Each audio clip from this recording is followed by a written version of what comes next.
Welcome back, everybody. So today we have a very exciting edition of Western civilization prepared for you. Today we're going to look at the origins of humanity. We're going way back to the Paleolithic era. And we'll see how these early hunter-gatherer tribes survived. So sit back, grab a notebook or a tablet, take some good notes, and get ready to learn about the Paleolithic era. The Paleolithic era. Focus question. Describe the different material and social aspects of Paleolithic society. Okay, so the first thing we're going to talk about is human adaptation. The ability of humans to adapt to their surroundings. First, let's talk about our species and what makes us special. Well, a lot of people notice that we're bipedal, and that's true. That means we walk on two legs. More importantly, though, humans, because they're bipedal, have their forelimbs that are capable of being used for something other than walking. So if you think about it, most animals walk on all fours, and so their forelimbs are occupied with that. But humans walk on two legs, and so we have hands. And hands are actually very, very useful. They allow us to grab things, they allow us to manipulate things, and they're very, I was going to say handy, but that would be a pretty lame joke, and I don't want to start the course that way. Anyways, so we have hands, and that's a really good thing. But there's a few other things that make us special, because just having hands and being able to manipulate things is great, but having intelligence is even better. When you combine the two, it makes for a really powerful species. Humans have a very large brain to body size. Now, we don't have the biggest brains. Whales have bigger brains, but they also have bigger bodies. And so a lot of their brains' computing power goes to moving their big bodies. People talk about chimps. Chimps are smart. Yes, this is true. But the average chimp has a brain of about 350 cc's, cubic centimeters. Humans, on the other hand, have brains that are about 1350 cc's, so almost 4 times as large as a chimp's brain. And so we're a very intelligent species relative to other animals. But we have an additional feature that makes us incredibly special, and that's our ability to communicate. We can communicate very complex information to others. Now, other animals do communicate with each other, but it's in a very limited sort of way. Now, one of the things that does is it allows for learned adaptation, okay? All animals change and adopt to their surroundings, right? We know this, right? If you look at animals from thousands or millions of years ago, they're different than animals today. They have to, because the environment changes, circumstances change. So for most animals, change takes thousands of years, and it involves some sort of a physical adaptation. Furthermore, most animals are hardwired. They use something called instinct, right? And so you'll notice that with a lot of animals, they're born, and within a couple of days, or sometimes within a few hours, they're like fully matured. They're like full members of the species. You know, you can watch the Animal Planet and see a deer being born, and it just flops out onto the ground, and then they cut away, and a few minutes later, the thing's up and running, and it's a full member of the herd. Humans aren't like this. Humans have large plastic brains, and so we can adapt our behavior. Now, we do have instincts, you know, to procreate, to eat. There are instincts, but humans can override that. And much of our brain power goes to these sorts of adaptations. So we're born knowing almost nothing. But over the next couple of weeks, months, years, really throughout our entire lives, we're learning things. Now, some of this is formal, kind of like what you're doing now in a classroom or, in our case, at home. You learn things formally, but actually most of our education is done informally. We watch and observe others. If you watch babies, they're always watching and observing. And so a lot of our education is informal. Okay. Now, rather than instinct, humans use something called culture. And culture is kind of like, if you think of our brains like computers, culture is kind of like the software that's written onto our brain. Now, anthropologists distinguish between two types of culture. Material cultures, and that's the first type we'll talk about. And material culture really talks about how we manipulate our environment. Now, many animals do this, right? Many animals will make homes, bees will make nests, foxes will make dens.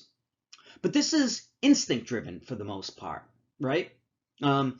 Bees have been making the same types of houses for their entire existence, or if it's changed very slowly. Foxes have made the same types of dens. This is just how they do it. But humans, because we can manipulate our environment, again, our hands come in handy there, we can do this in a multitude of ways, right? And so we can manipulate our environment. We can build houses. We can make tools, we can make consumer products, art, all sorts of different things.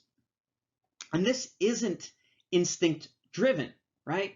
We learn to do this, right? If you look at different houses from around the world, they look very different. If you look at different houses over space and over time, they look very different.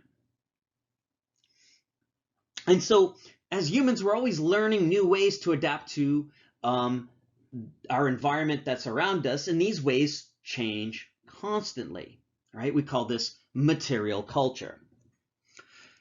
So material culture, again, is how we deal with our environment. But there's another type of culture that anthropologists have distinguished, and this is very important too.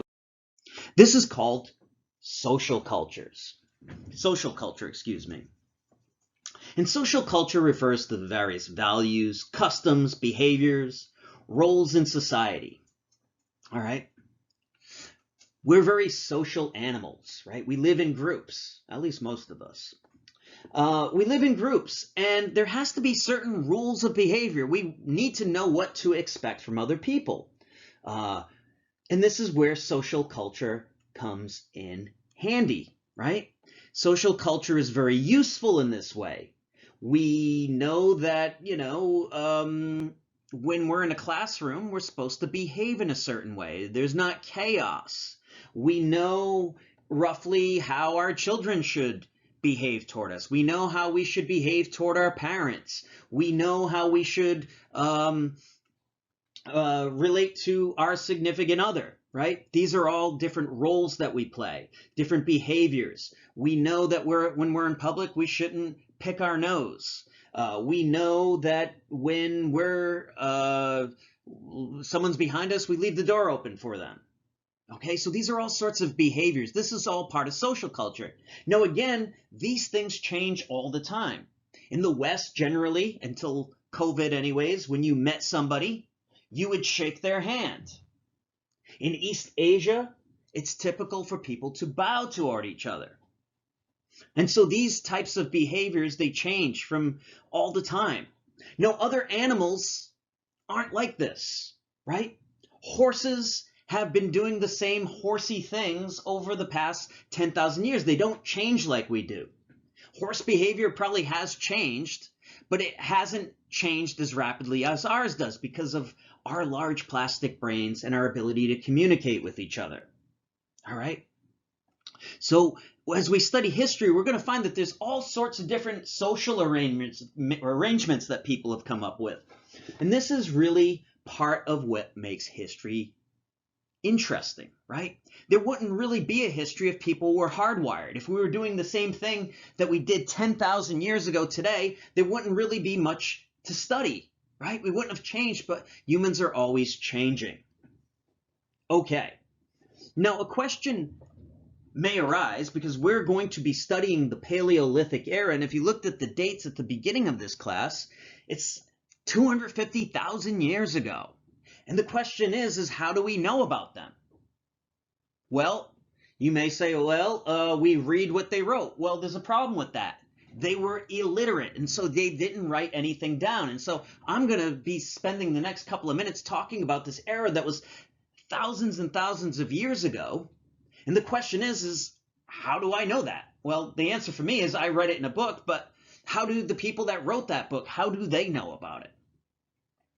And there's two different disciplines that help historians in this regard.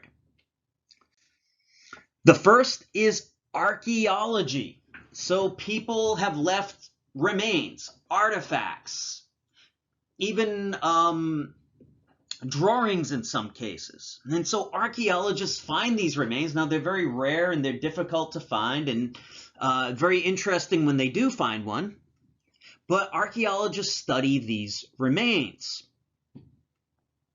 And so that tells us mostly about material culture, right? What artifacts did people leave behind? How are they manipulating their environment?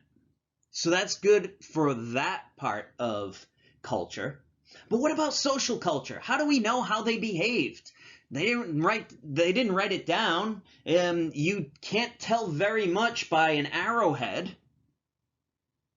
So how do we know? Well, the answer is anthropology.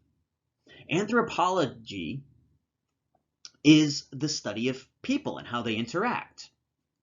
Now, the way we think we know anyways about the way ancient people lived is through anthropology. What we do is we study people who live today, who lived like they did back then. There are still people who live in the 21st century, but live as if they were living in the Paleolithic era.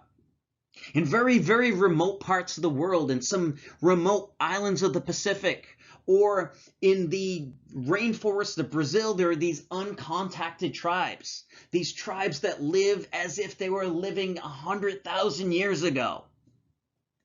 They've been so cut off and so isolated that they live in very much the way that people we're going to be describing are.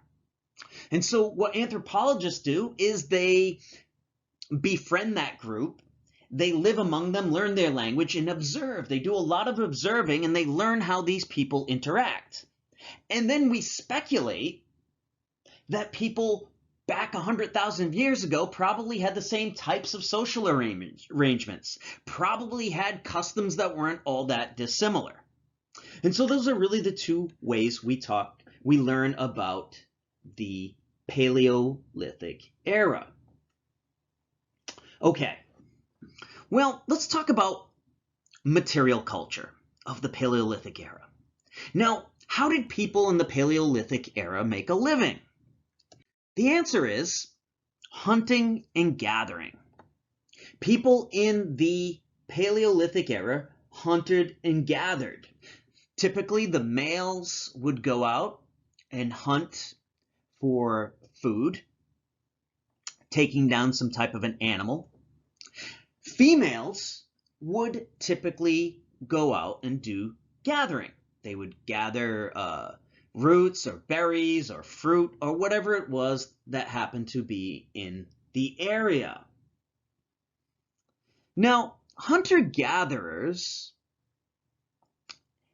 tend to be nomadic. That is, they move around frequently. Now, some of you probably know why they have to move around. Because, well, the animal herd might move off or might hunt them, too much hunting, and that herd is pretty much not around anymore. Or we may have gathered all the fruits and berries that there are to gather. And so hunter-gatherers, once they've exhausted the food supply in a particular area, they have to move. Furthermore, hunter-gatherers tend to live in pretty small groups. That's true. Hunter-gatherers don't roll deep, and there's a reason for this. Mother Nature's pretty stingy. There's actually not that much food out there, and if you don't believe me, I challenge you to go to the nearest forest and try to eke out a day's food. There's really not much of it out there. Now, if hunter-gatherers were in groups of thousands or tens of thousands, they would just die. There just isn't enough food out there. And so they have to live in really small groups, usually of about 30 to 40 people, 100 max. And they follow the plant and animal cycles. Now, hunter-gatherers live in what's called a subsistence type of economy. That is, they collect just enough to survive, all right? They rely on just what Mother Nature gives. They don't produce food themselves. They're more like scavengers. They scavenge for food. They don't tend to plan particularly far ahead.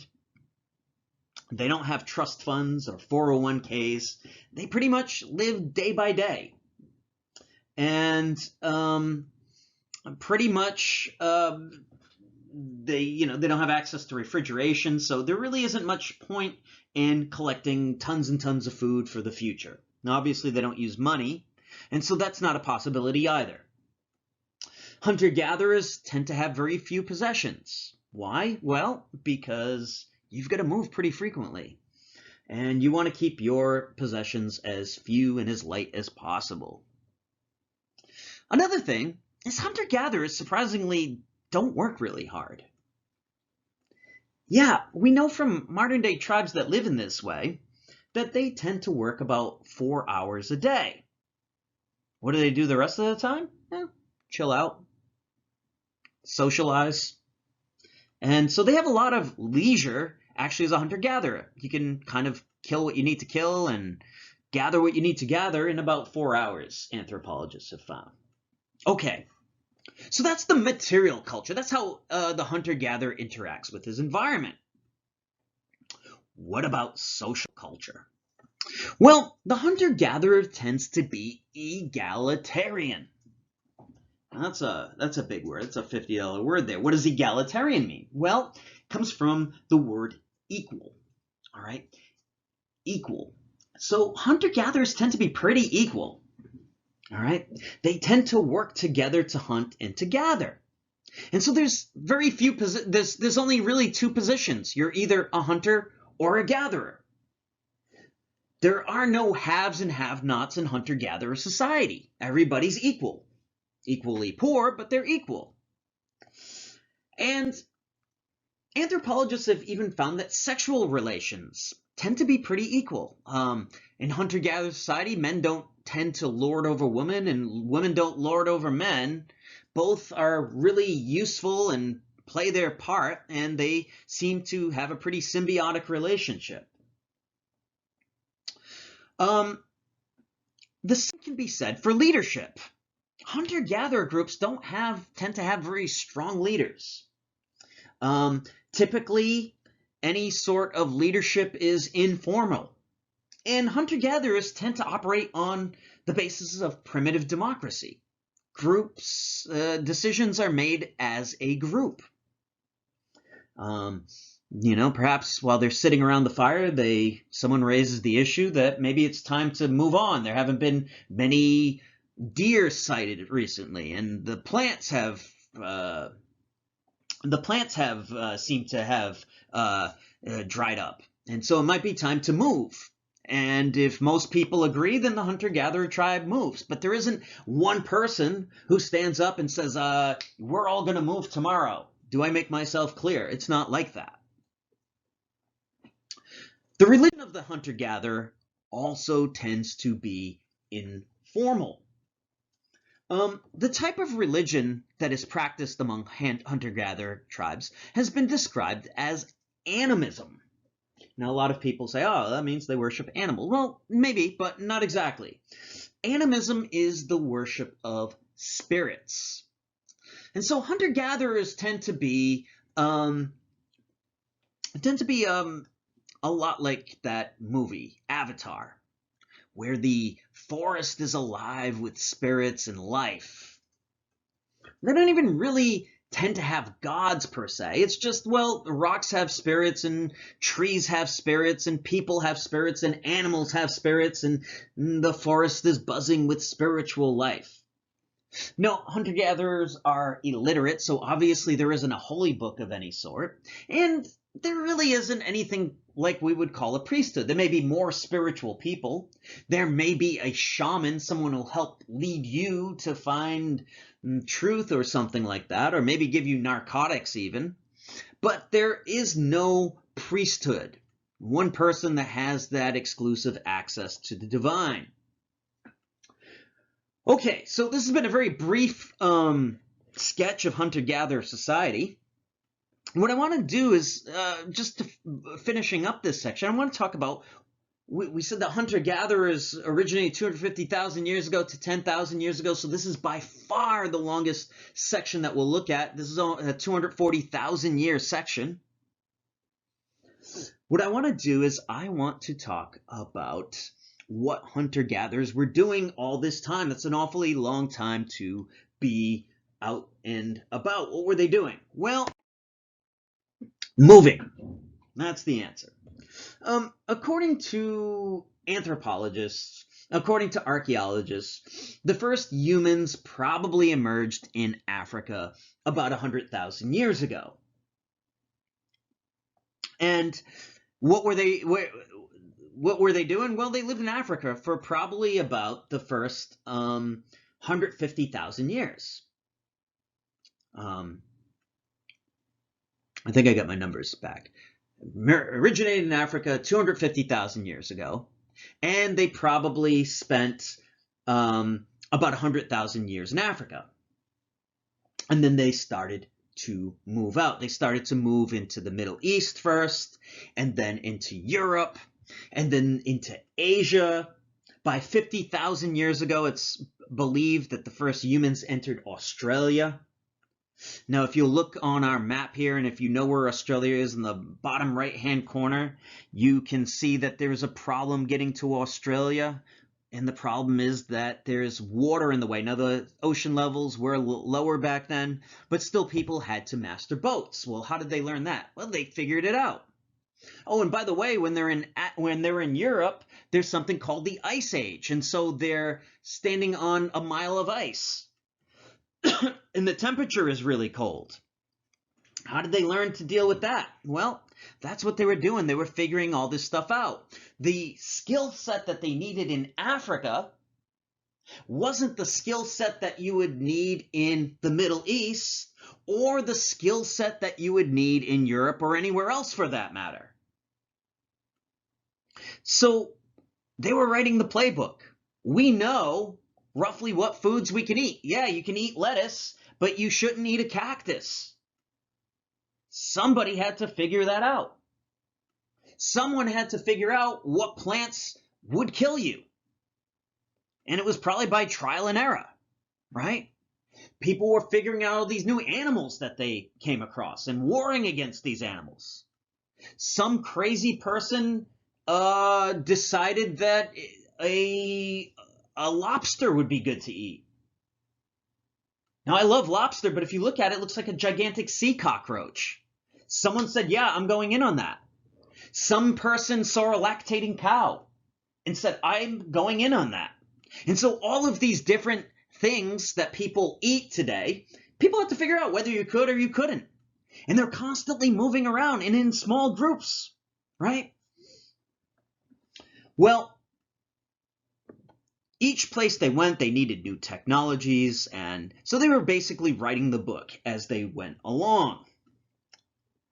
Okay, well, what we're going to see is that by about 10,000 years ago, humans have spread across just about the entire globe. All the way to the tip of South America, you could find humans.